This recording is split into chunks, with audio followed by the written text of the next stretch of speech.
another episode of Inner Mastery where you learn about the secrets within you so that you can better navigate change that's happening in your world, emotions that maybe are pulling you off, and triggers that might be happening. I want you to better understand what is you, what is not you, and how to navigate life.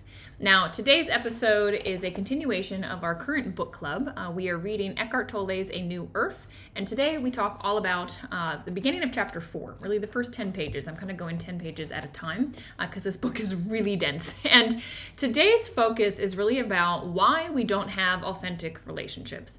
Why the more and more you get identified with who you are not, the less and less authentic you can be, the less and less true human connection you can have. And the more disappointed we get by other people, the more expectations we have that aren't fulfilled, etc., etc. So this is a powerful episode. It really kind of, though, puts the onus on you. It's not elsewhere. This is work we have to do and realize, look, when we master this in our inner world, it will totally change the dynamics of the relationships that we have. So if you're listening to this on audio, please make sure you give this a 5-star review on whatever platform. If you're here on YouTube, make sure that you like this video, subscribe to the channel, and click the bell for notifications. Enjoy this one.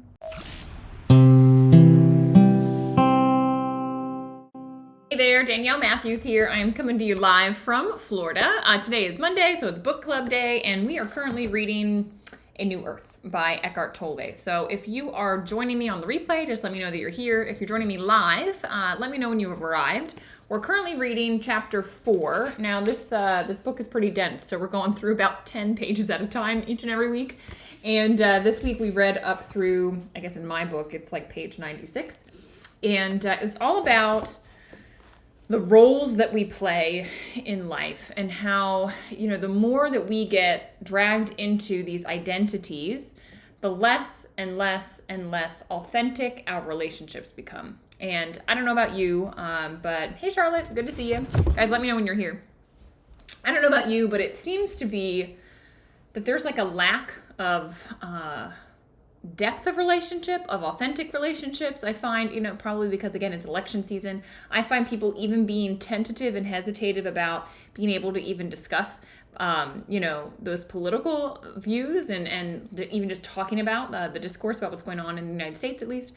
And it's just fascinating. And so I think it's an interesting time to be reading this book. And I'll just ask you, those that are listening or on the replay, what roles do you play? So if I think you can think about this through how do you answer the question well, who are you? What do you do? What roles do you play in life? Are you a mother, a daughter, a brother? Are you playing the role of a good neighbor, of a teacher, of a business owner? What roles are you playing? So I'm going to wait to just see in the chat. Charlotte says, I'm playing many roles. Yes, name some of them. It's interesting to kind of start to tease them out. I know after my brain injury, this was part of the trauma that I went through. Was I had been so identified with my roles. Well, I was, the straight A student. I was the one who was serving in an underprivileged area in Colorado. I was the teacher. I was a snowboarder. I was all of these things, right? These roles. And then all of a sudden, after my car accident, I couldn't be any of those roles. There were no roles to be had. So it was really fascinating. That's when I really started to ask, well, who am I? If I'm not this and I'm not that and I'm not all of these things I believe myself to be, then who am I? And, what Eckhart Tolle is saying is that basically people are unaware of the roles that they're playing and they become the role.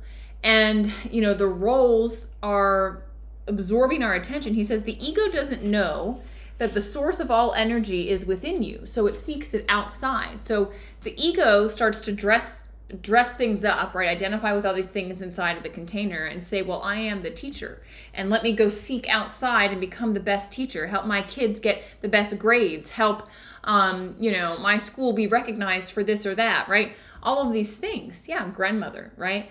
So there's a lot of different roles that we all play, but it's interesting what he's putting forth is saying, look, those roles that you start to get identified with actually bring you out and into playing a character that's not actually you. And you can actually get caught up in those roles. And we start to do things so that we get gratification, right? We start to do things so we get acknowledged. right? So we get accomplishments. Probably as a grandmother, right? It's not that you're getting accomplishments, but the acknowledgement. Oh, I've got the best grandma, right? I love my grandma. All of these things. Like, we start to unconsciously seek validation through playing that role.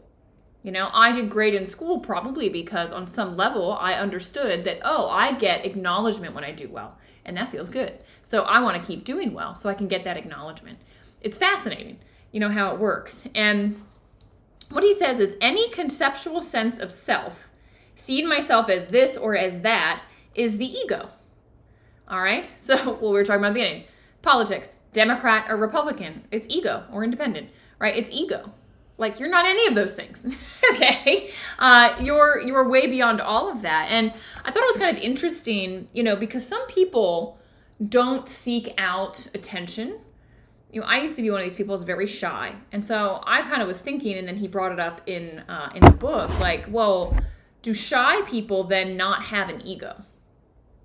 Right? Because they're not seeking attention. They're not seeking to put themselves out there. They don't want acknowledgement. In fact, they go out of their way so that you do not pay attention to them. And what he says is that, no. That person's ego, the shy person, an ego at grandma, I know it's funny.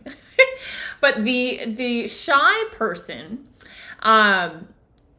basically is so afraid of disapproval, is so afraid of criticism, that kind of outweighs the need for attention. All right. So usually the shy person has an ego where they believe themselves to be inadequate. Fascinating. So whether, this is on page 86, whether you predominantly are positive, you know, I am the greatest, or a predominantly negative, I am no good, right? I am inadequate, I'm not enough. Both of those things are ego. Neither one of those things is true about you, right? This is what's fascinating. He says, whenever you start to feel superior or inferior to anyone, that is the ego inside of you. The moment you're like, well, I'm better than them, or I'm this, or I'm that, or I'm lesser than, right? That's ego. Super fascinating to kind of just go, okay, here are the little tricks that it plays, right? Ego is basically any conception of the self. Any conception of the self. And it's not true. All right. So how do you spot it? Well, any time that you're starting to feel superior or inferior to anyone, that's ego. That's what you want to start to identify with so that you go, okay, well, that's not me. Right. And let's release that. I have been lesser than. You know, it's amazing how sometimes like we think, oh, I'm not egoic, because we so easily say, oh, well, you know, these celebrities or these politicians or whatever, they have huge egos. These businessmen, they're the ones with huge egos. No, even you thinking that you're inferior than, that you are less than, that you are not enough, that's ego. Okay? Ego is not just about, well, I'm the greatest, you know, and, you know, whatever. That's not it. Ego is anything that you identify with. All right? Because it's a mind-made manipulation. It's the contents in the container. You're the container. You're not lesser than anyone. We're all made from the same consciousness. We're all equal. It's wild, right? To start to find it. Okay. Villain, victim, and lover. This section was super interesting because it kind of broke down. What I'm loving about this is he's sort of like starting to crack at all of our egos. So we're starting to be able to see where it is that the ego is taking over. And you're getting more and more blockage from the truth of who you are. So with being the villain, he says another form of attention that works, even though it's negative attention, is people that get into crime, right? This pathological desire to do crime, because in a way it's actually getting them attention. You actually think about some of these mass shooters. What do? It's a last call for attention. Well, my name is going to go down in history. Right? I'm going to be all over the news. You see these manifestos that they write. It's kind of wild. It's ego. It's ego that's gone, you know, pathologically like crazy in the negative way, because it wants negative attention. It's almost like a simpler example maybe is like the class clown, right? That kid that's always goofing off and whatever, because even negative attention is attention. So, that's one of the ways that the ego kind of works is, that sort of villain is also just wanting attention.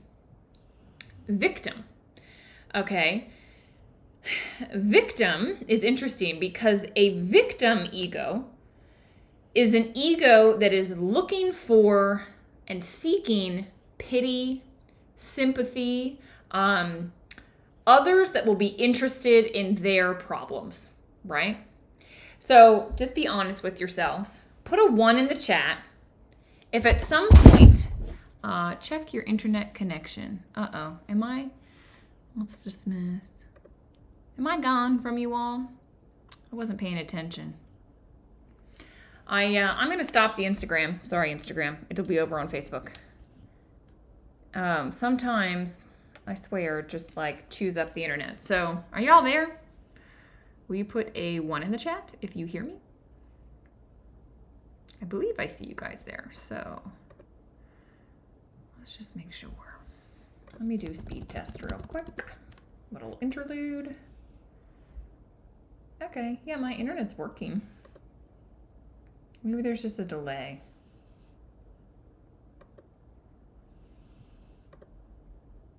Okay, it's okay now. Okay, so we're good now. Okay. All right. Well, we're back. So, yeah, I think the issue is when I stream on both. So, whatever. Maybe we just get rid of the Instagram one. All right, so the victim, thank you, Lou. The victim is seeking pity. It's seeking sympathy. It's seeking attention in your problems. That's what it's wanting. And I have a question for you. So, did you, in the last week, complain? Put a 1 in the chat if in the last week you complained about something. I know I did. I complained that this light hasn't been fixed. I keep asking my boyfriend to fix it. I don't know how to take the thing off, so I can't figure it out. I don't know how to do it. I don't want to break it. And he keeps saying, oh, yeah, I'm going to do it. I'm going to do it. And he hasn't done it. So I found myself this week complaining, like, why haven't you done it yet? And it started to smell. I was like, it's burning. The thing burned out. So others of you have complained. Okay. Put a 2 in the chat if you have gotten offended in the last week. You've been offended. So it's funny how these little things can happen. Like I watched some dynamics just with a group of people here locally, and I saw people getting offended because one person, wanted to basically charge money for something. And the other person was like, well, you shouldn't be charging me money. Like you were about to just give this away for free. Why all of a sudden are you going to make me pay for it? I'm your friend. And it was really interesting. I saw, boom, like offensive. I saw another situation where someone got a text message and the way they read it, they were completely offended by it. I read it and I was like, oh, it's a joke. So I saw that. So put a 2 in the chat if you've been offended in the last week by something. And now put a 3 in the chat if you have gotten upset or outraged about something. And I think it's funny, we're doing this on Election Day Eve in the United States. I bet you if I asked you this next week, a whole lot of people would say, I got upset at the result of the election, right? Whichever way it falls. Hey, Tina. So, yeah, have you gotten upset or outraged by something? Here's the thing, right? This is all victim identity. The ego wears a lot of faces. It is your ego that is complaining. It is the ego that is offended. It is the ego that is getting upset. It is the ego that is getting outraged. None of those things are actually you. It's some aspect of you, right? The contents of the container that are now identified as a thing and are now getting upset by the other things that are coming into the container. This shouldn't be here. I don't want this way. You should fix the light. You shouldn't have said that. Blah, blah, blah, blah, blah, blah, blah, blah, blah. Right? That's ego. So it's so interesting when you start to see, it's like the many tricks of the ego, right? He calls it the many faces. I think of it as like a ton of tricks. He says, the ego does not want to end its problems because they are part of its identity. So you're just never going to get out of it. If you just stay connected into, like, it's an illusion, you know? The ego is an illusion, and so it can never solve its problems. It's going to be offended and upset and angry and whatever, and so long as you're identified with that, you'll never find peace because it is the problem. The fact that there's something that has grabbed identity onto something is the problem. So it's going to try and solve its problem, and it's just going to make more and more and more and more problem. When the truth of the matter is, you could just let go of the whole thing and realize, oh, I'm not that, and simultaneously you solve every problem. That's why the yogis say, right? The single truth that, if known, that solves everything is to know that you are not your thoughts. It's to realize that you're more than them. Realize that you're more than the ego. You're more than these things. That's the key. And anything that gives definition to the self-image, that makes you into someone that, well, I'm going to read this to you. So page 88. It gives definition to my self-image. It makes me into someone, and that is all that matters to the ego. The ego only cares, right? The ego only cares if we have something to identify with, all right? And it's really interesting because love in relationships, this is where it gets wild. So let me ask you this. At the start of a relationship, whether it's your current relationship or one that you've had in the past, if you're not in one right now, were you on your best behavior? Put a 5 in the chat. Be honest. When you first met this person that is now your partner, right? Put a 5 in the chat if you were on your best behavior when you started. You were playing the role, right? You were doing the things that you knew would make them happy, that you knew they wanted you to do. You were doing the things, you were acting in a certain way. Yep. Thank you for being honest. Yeah. I would say it is the truth of nearly every relationship. It's this unconscious agreement that we all make. I'll play who you want me to be. You'll play who I want you to be. That's the unspoken and unconscious agreement. He says, however, role-playing is hard work. And so those roles cannot be sustained indefinitely, especially once you start living together. Ever notice that? So when those roles start to slip, what do you see? You start to see something different. You start to go, who is this person? I don't even recognize this person, because they were playing a role and that role wasn't them. All right. When those roles slip, unfortunately, in most cases, you're not yet even seeing the true essence of the being. You're seeing the ego that is now there, their pain body, their aspects of themselves that are not healed. You're seeing all of this. And this is why our partners, our relationships can break so easily, because we go, well, hang on a second, you were playing this role and now you're not, and what's going on, and who is this person, and I don't like this, and all of a sudden we got problems. So, you know, there's a book that one of my teachers wrote. I think he called it like the Yoga of Relationships. I'm kind of contemplating as doing that as the next book club book, because it's so good. It's talking about basically how the ego gets involved in every relationship and how it just creates a mess. But if you can take the ego out of it, you can actually have a lasting relationship. And, you know, because true love comes with no strings attached. True love is unconditional. True love is total acceptance. True love is something that most people don't experience, because most love has strings attached. You know, I was just talking with someone that told me, like, their family was going to cut them off if they voted a certain way in the election. And I just thought, wow, like, that's not true love. You know, those people don't love you if they are going to manipulate you in that way, right? It's wild. It's just wild what can happen when the ego gets so involved, so identified with this certain thing, right? They're so right, the other's so wrong. Well, if you were to do that, I could not associate with you. I can't even help you. You're an evil person. Just wild.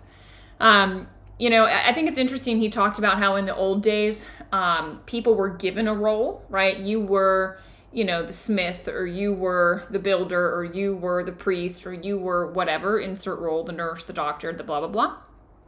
You were assigned a job, and your job kind of became your identity. It's so interesting, even like where last names come from, right? Smith. Well, it's because they were the Smith. Super interesting to think about those kind of things. But that's how identified they got with it. But now, like, you're not born into a caste system in most places in the world. You're not born into a place that pre-identifies you and stamps you as something.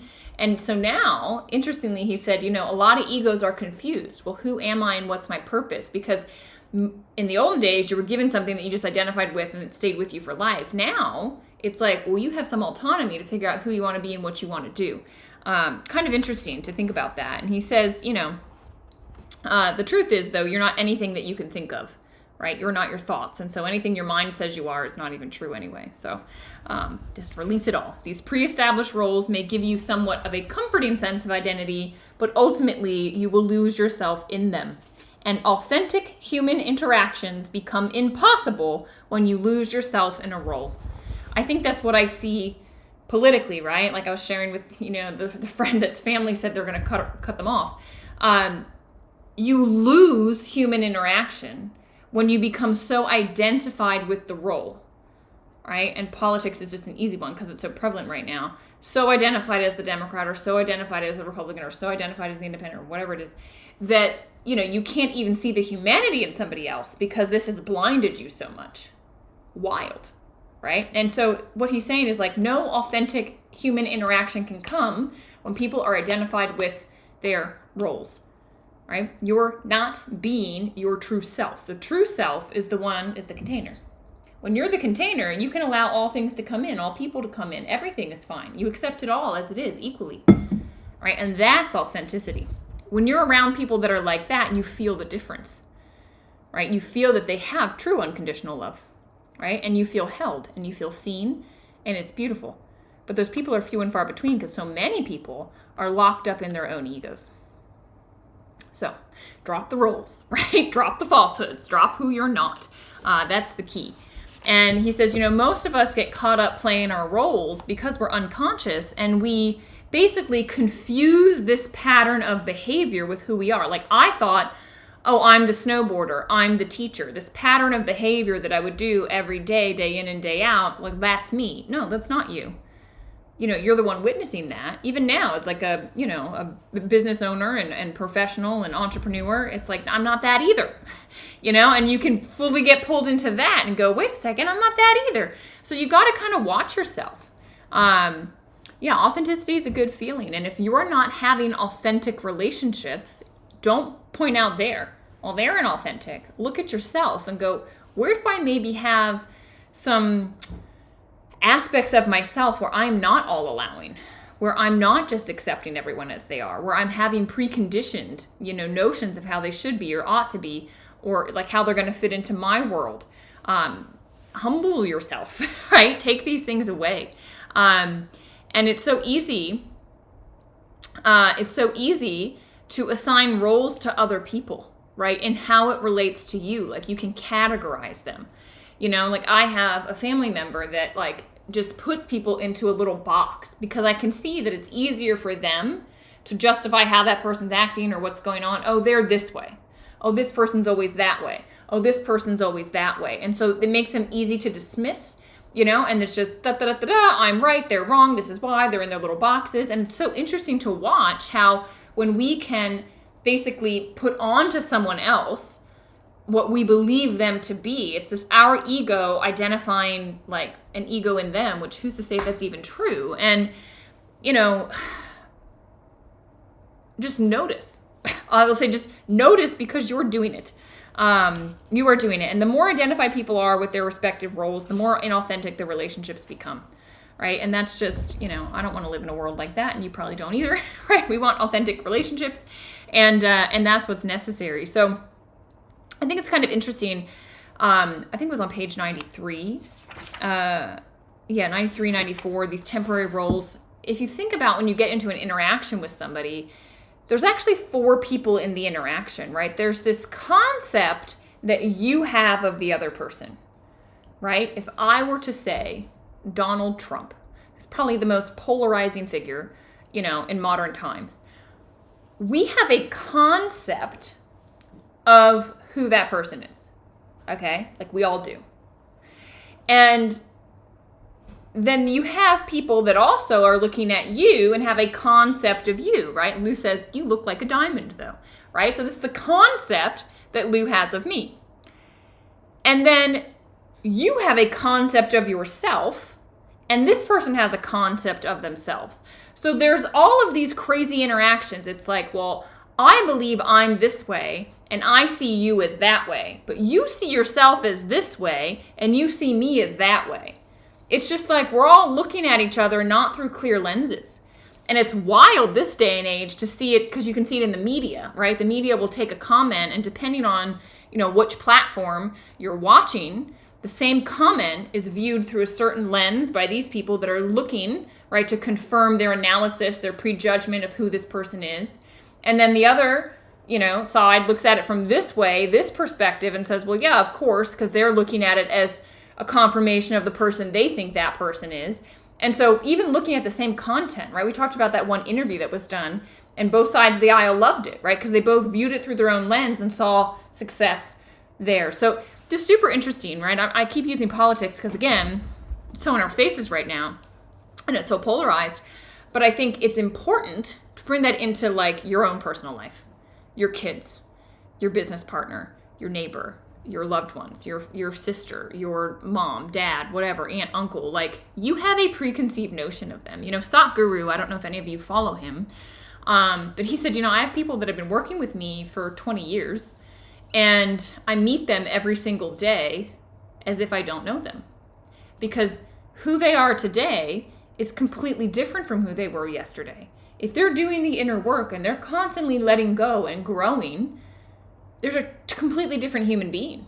There's people from college who, if I met now, they have a conceived notion of who I was then. I'm a completely different human being now, right? But they still see me as that version.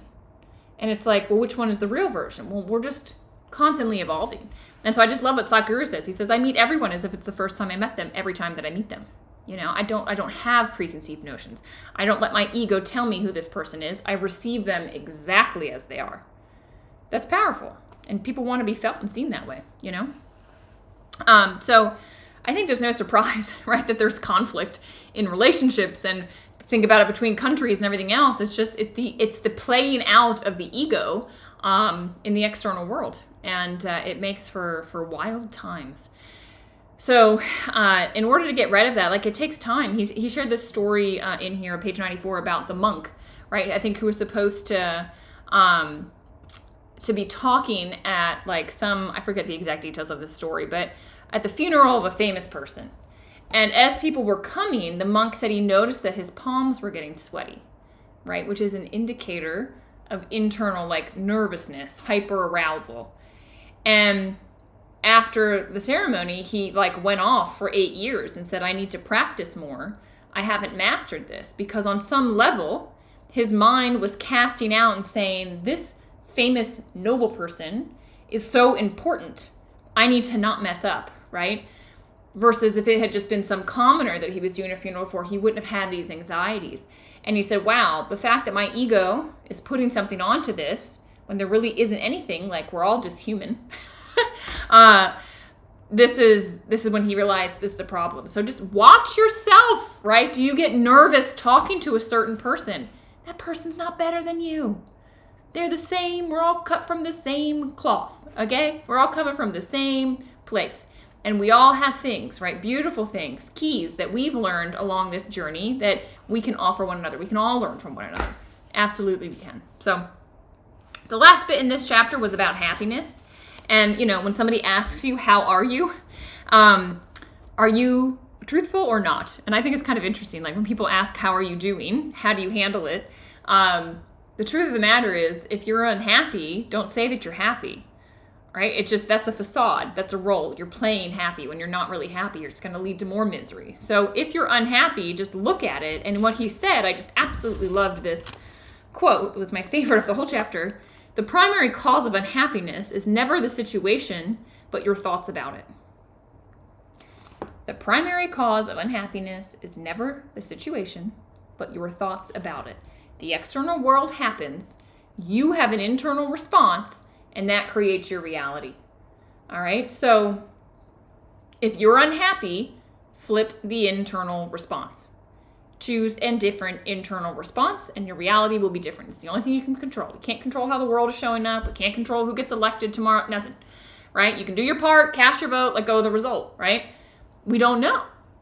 We don't know what's going to happen, but you can be fine at the end of the day if you know, well, I did what I could, and I'm just going to accept what's here now. That's just how it goes. So if you're unhappy, look at your internal response, and that's where you need to work, all right? So looking into next week, I think we'll read page 97 to page 106. We'll stop where it says giving up role-playing. That feels like a good place to stop. Giving up role-playing. In my book, it's page 106. So we'll do that. It's about another 9 pages. It seems like 10 is all we can get through. All right.